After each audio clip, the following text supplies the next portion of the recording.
And here, Ghana's human rights performance is under review by human rights civil society organizations following the country's ratification of the United Nations Human Rights Charter. Well, officials for the next 2 days will meet to ascertain the country's performance in upholding the rights of its citizenry. The Universal Periodic Review report is done every 5 years to measure the performance of all countries and states that have ratified its human rights treaties.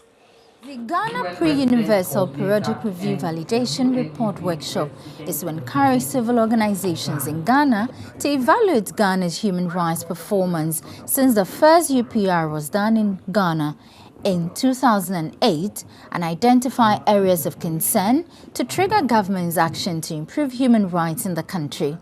According to the Vice Chair of the Ghana Human Rights Organization, Jonathan Osei-Owusu, out of the 160 recommendations made to the Ghanaian government in the last review in 2013, only 30 received government's attention, an indication that the country's human rights performance is on the downside. A total of 148 recommendations were made, and out of the 148, Ghana accepted 123 recommendations to deal with and rejected 25 recommendations. The abolition of the death penalty, like ensuring that women participation in government is more than 40%.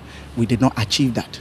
UNDP resident coordinator to Ghana, Christine Evan Clark, indicated that although Ghana continues to deepen its democratic credentials, not much attention has been paid to the stigma and discrimination against homosexuals and underage sex workers, among others, and called for a change in direction.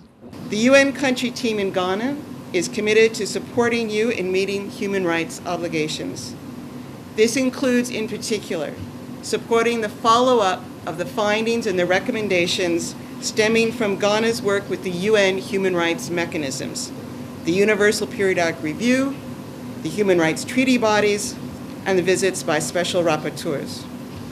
The Deputy Minister of Gender and Social Protection, Gifty Ampo-Fuchum, assured civil society organizations in the country to continue to work independently to keep the government in check and provide directions to safeguard human rights in the country. The regional representative of UPR Info Africa office headquartered in Kenya, Gilbert Oyango, commended Ghana for being a signatory to the UN General Assembly Resolution 62 and 165 and encouraged civil society groups to continue to operate in a manner that ensures transparency, accountability, and defends the rights of all Ghanaians under the laws of the Republic.